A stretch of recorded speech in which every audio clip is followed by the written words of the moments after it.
Hello and welcome back to Lightmatter. The dev commentary run is nearing its end. We just have...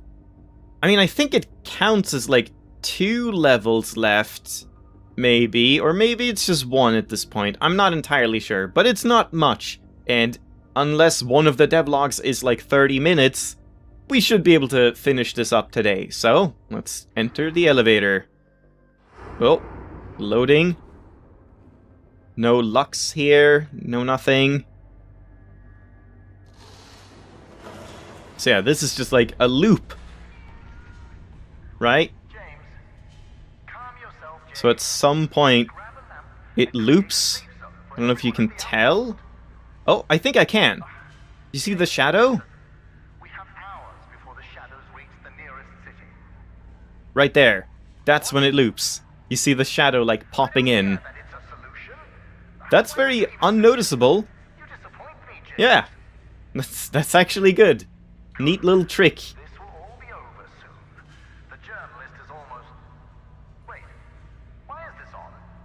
Hi. Also, we might need to not listen to the dev commentary that's coming up now, like, right away, because now is where I think we can get baptized. The human body can survive 21 days without food. I'm assuming I just sit and wait at the, oh, you can survive. And I can't do that with the dev commentary on. I mean, I could, but then I won't hear if there's any dialogue for it, so... Might end up doing that first, or maybe I should just... Maybe I should just do that later. Maybe it's better if I focus on dev commentary first and just completing the game. Because otherwise I might be, like, sitting there for a long time, and then I have to go back... Yeah, I think I'll do that. I'm just gonna pick up the dev commentary now. There's no Lux to find. Yeah, let's do that. I'll worry about it later, but I do want to test that out before I start looking things up and just doing what I'm supposed to do for the achievements. Whoa, okay. Alright. Hold on. Actually, change of plans. That is a long fucking devlog, so I think I will do what I was saying. I'm gonna sit around here for maybe like 5 minutes or something and see if he mentions anything about the achievement or if you get the baptized achievement. And then we're just gonna listen to that devlog because that's gonna be an entire episode. So, guess we're not finishing it this time. That's how the cookie crumbles sometimes, I suppose, when they have a very long ending thing. And the fact that it's like 1 out of 2 means it's probably gonna be a long one for the last one too. So... we'll see. Now, pull the lever.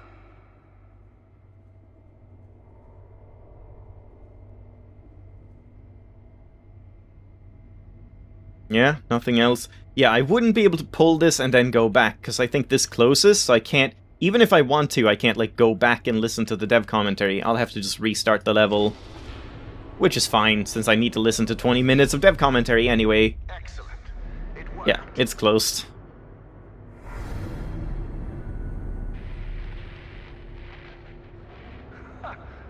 It's completely self-sustaining. Magnificent. Journalist, are you seeing this? Even You without might not be, muscles, because I might choose to cut glorious. from here on. Yeah, so this is my idea for it. I think we just sit here. Maybe. But I don't know. I'm gonna sit here for a while, I suppose, and then I'll get back to you if something happens, or if nothing happens. I'll probably do some cutting. I'm actually just busting out a book, so I can sit here and read, and see if anything happens. Right at the moment, I'm reading Introducing Garrett P.I. by Glenn Cook. It's the first, like, 3 stories of Garrett P.I. It's okay so far. I'm not, like, super invested, like 160 pages in. It's alright.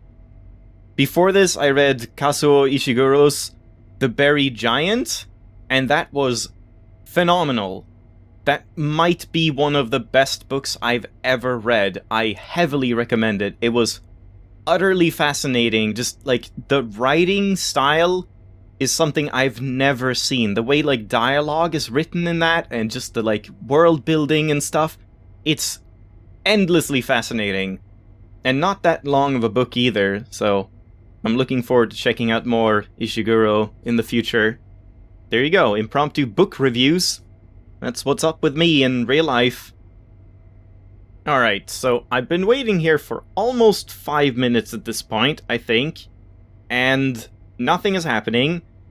But I can't really give up on it yet, because I also need to try pulling the lever and then sitting for like 5 minutes, if that's what it takes. Because after I pull the lever, that's when Virgil starts talking again, right? And he's like, why are the cameras off? That's weird.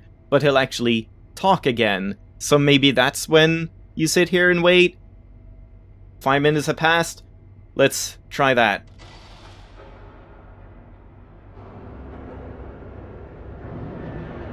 Are you already that bored? Already? I've been sitting here reading. Expecting to achieve? Come on, man.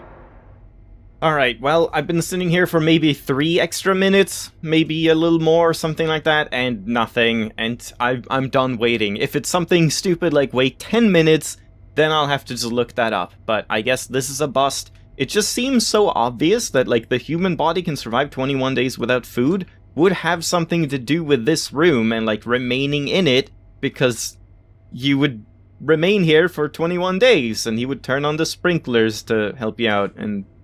Is that a sprinkler? Doesn't even seem like there are any sprinklers here. But yeah, anyway, now let's just listen to the devlog.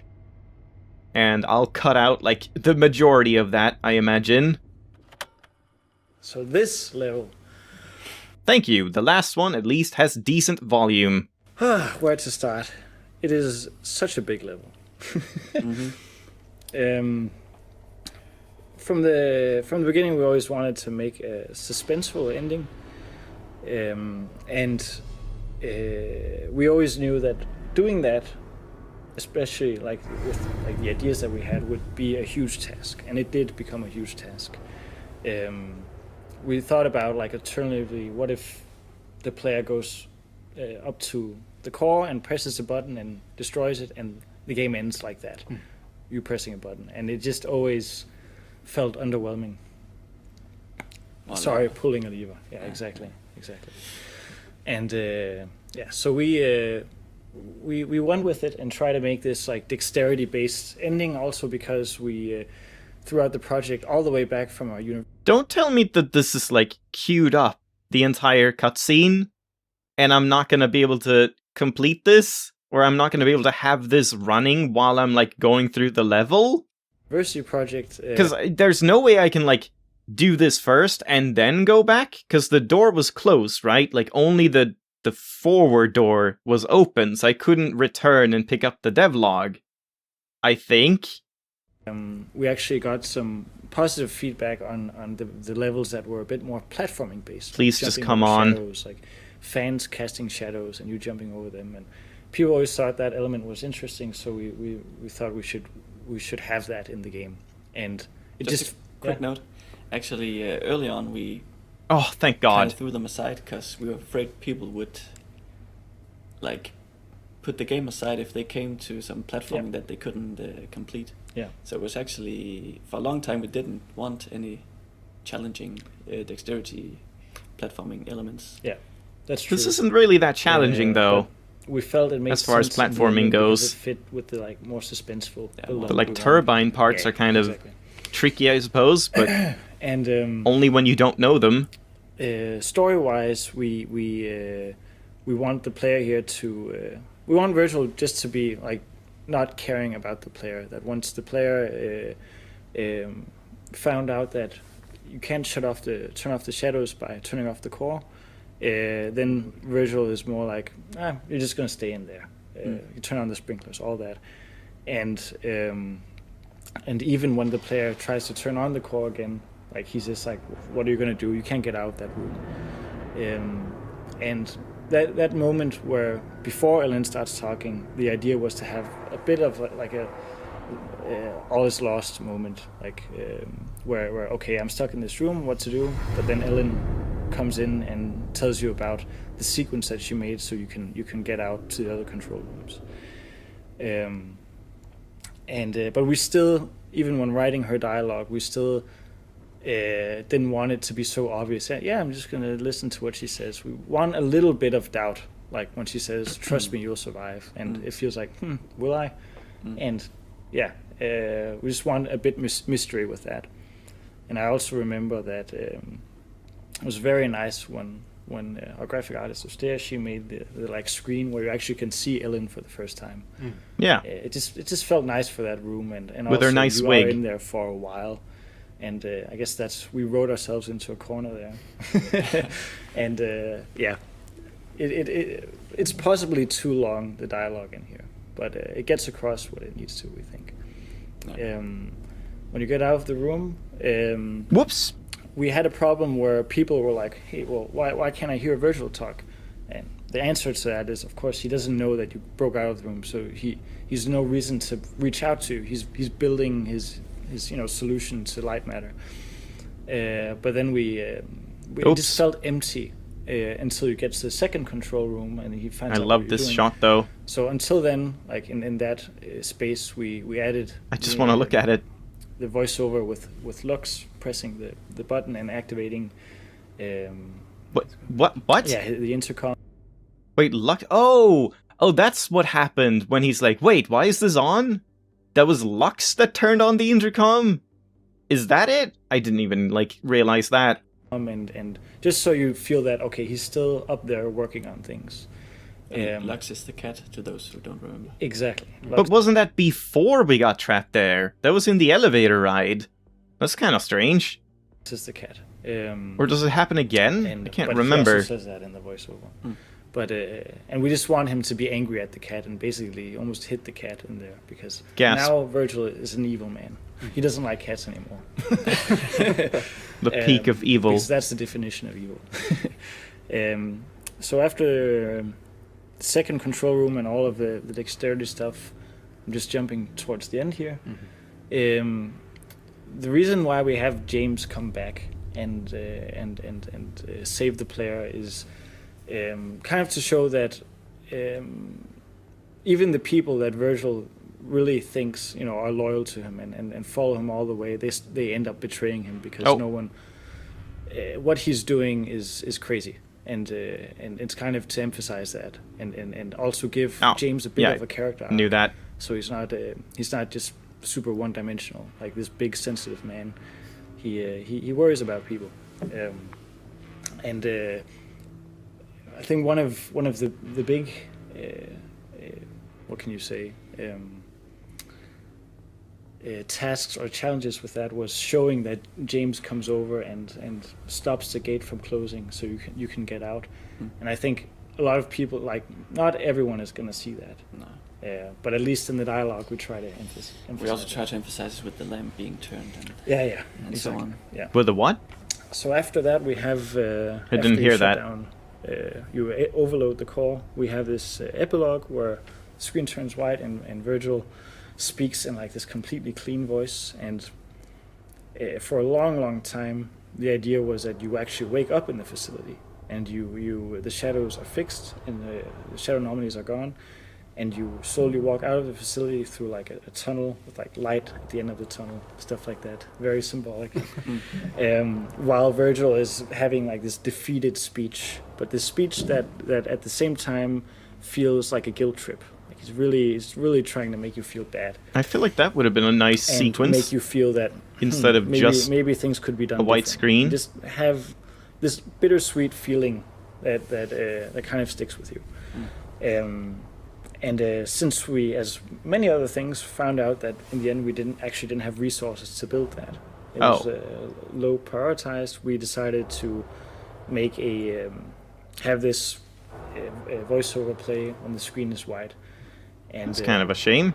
We kind of felt that it would be more powerful. We thought that his performance, David's performance here, is already really powerful, but it would be even cooler if we just completely removed the distortion on his voice that we usually have, just completely clean. Just to the layer of the intercom is just gone, and now he's talking directly to the player. Yeah, and that's to have this bit ambiguous feel of, is he talking to the player character? Is he talking to the player? What is actually going on here? Is this in the afterlife? What is it? And we just thought that was interesting. And then, like, as I mentioned in one of these developer commentaries earlier, the game started as like a purgatory story, like in a dream, and we kind of felt it was fun to have that like doubt. Well, is it that, like, just the ambiguity of it? You don't really know what the speech is.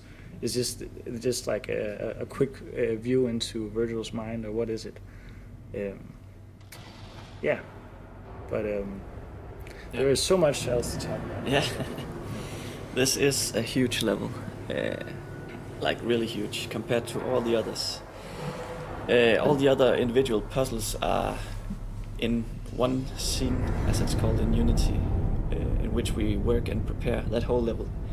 This is as well, but it consists of so many different level parts that should maybe have been in their own scene. So, as you can probably guess, it's also very performance heavy. Yeah. We get around that by dynamically turning on and off parts of the level. That's also why some of the levels still are feels behind, a little choppy here. And we use, for the first time in the game, glass that is completely opaque, so you can't see what's on the other side. That's because the level on the other side of that glass is not there right now. What do you mean? But yeah, making this level was somewhat challenging. Oh, like all this is fake? Multiple months to, like, from start to finish. Hmm. And I'm gonna admit some times on the way making it, I felt like giving up because it was just so many parts of it that it needed to be made. We took and now we just sit from, here, as Benjamin also said, from our very very first prototype of the game, where we actually had some dexterity puzzle platforming parts, and the fan part, which is one of the first ones you meet in this level, is taken directly from that. It just makes so much sense that you see in other games and in movies always there's these light shafts going through a fan that spins, and you get this nice I love it, atmospheric feel. But since we use light as a mechanic, we can obviously use it as a platforming as well.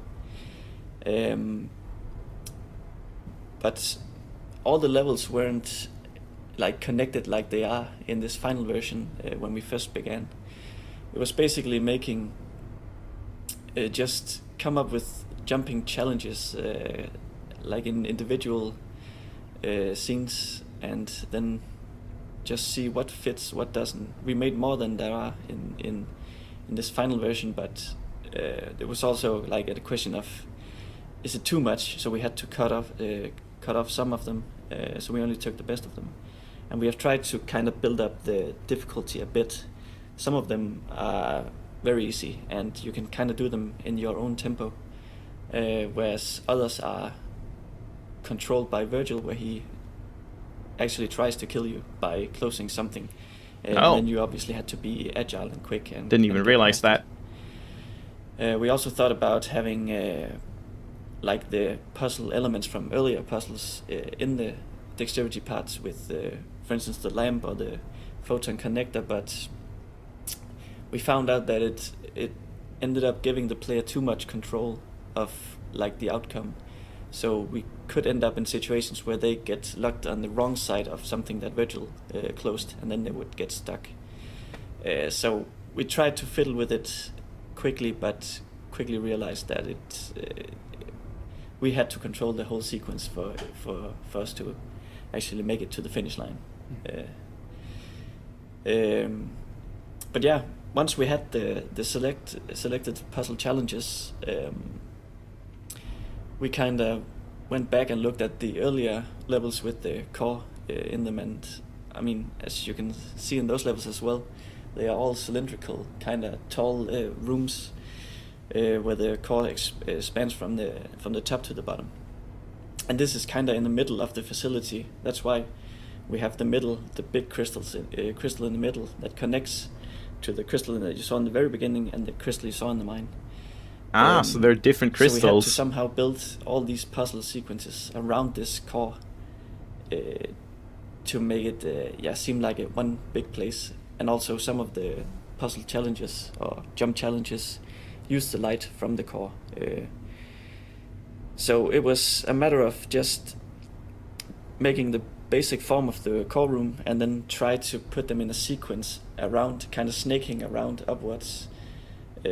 And I mean, connecting the levels, we also had to make, or these jump parts, we had to make some in between hallways and just ways of transporting the player to the next challenge, because these levels, jump challenges in themselves were kind of, some of them are very big actually, so we couldn't fit them right on top of each other without them extending into the other levels.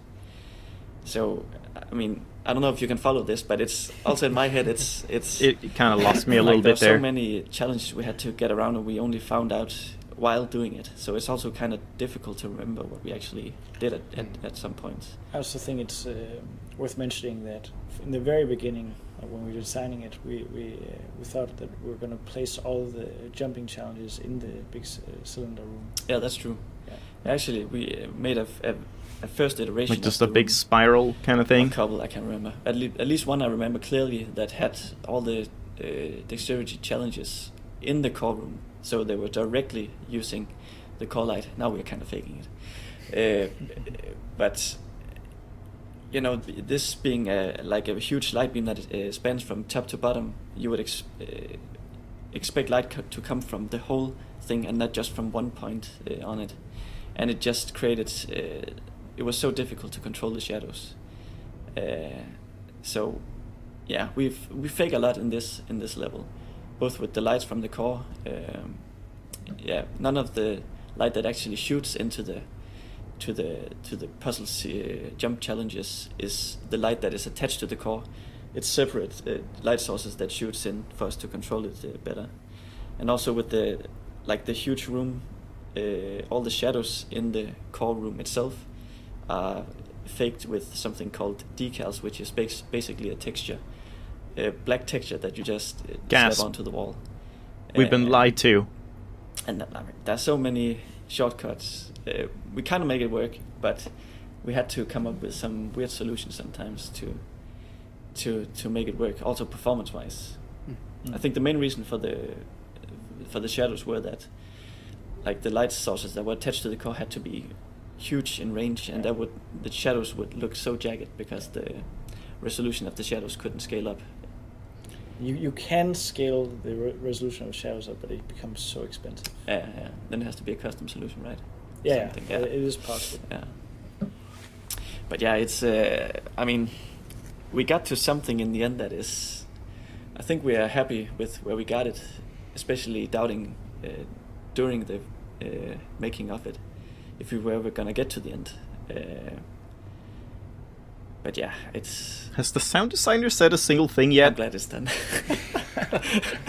It's an understatement. Yeah, but... there he goes, I think. Yeah, we went with this dexterity ending, and of course the pacing is a lot faster at this point. So the music in the game is very calming and puzzle like we don't want to disturb the player too much with the music, but at this point we can do a little more with the music, and there's much more percussive sounds and emotional impact, more tempo and more dynamic in the music to pace the player through this.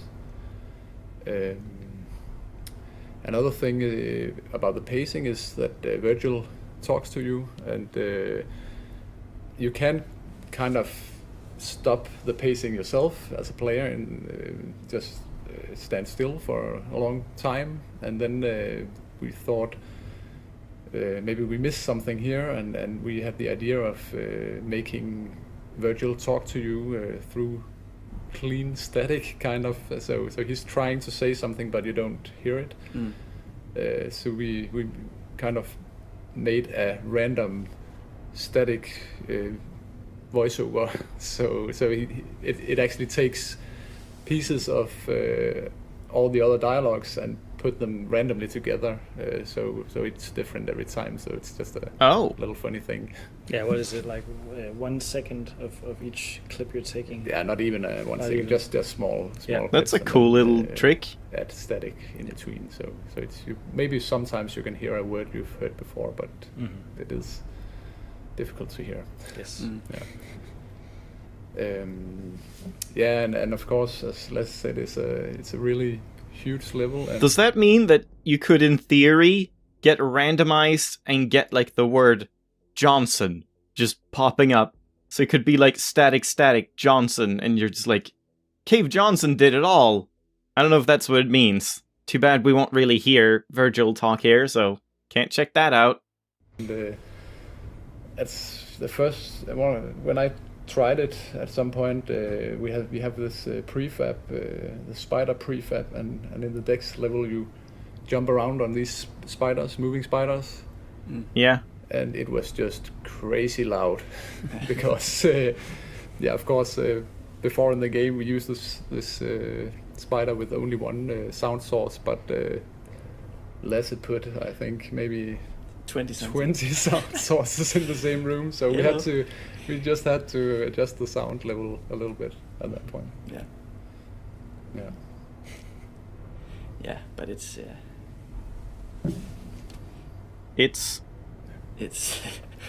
what can we say? It's an achievement. Yes. Haven't made this level. Yeah. Yep. And Yep. for those of you that are true completionists, there's a Hi. little there's a thing in this level that kind of alters the way that the game ends. Really? Yeah, just so you can find it now. And I think that was it for all our developer commentary. Mm-hmm. What And, does we that hope refer you to? enjoyed it. And Learn something, yeah, maybe. Enjoy the Maybe. game. Yeah, of course. Yeah. yeah, that too. Yeah, but yeah, thanks a lot. Thanks. And see you later. See you on the other side. Oh, there it is. There it is. There it is. So is that like the last we'll hear of these three, and then the next part will be the other devs or something? I don't know. I was kind of expecting the last one to have like all of them together in a group hug talking to you or something. I don't know. But yeah, that was still an interesting log. That was pretty much like the epitome of devlog to me. That was just a lot of information, interesting, like a good balance between just informing the player of interesting things and just like talking kind of about their own personal experiences. But yeah, I'm curious about that ending changing thing. I don't imagine it's anything major, but maybe it is one of the achievements, like the survive for 21 days thing. I don't know. Maybe you can find Lux? No clue? We'll see that next time. I'll listen to the second part. I don't know where I'll join back in, because I'm gonna quit here, so maybe I'll have to redo this whole section. It should be fine if I do, so we'll see. Hope you enjoyed. Thanks for watching. Definitely last time we do dev commentary, next time. See you then. Bye-bye!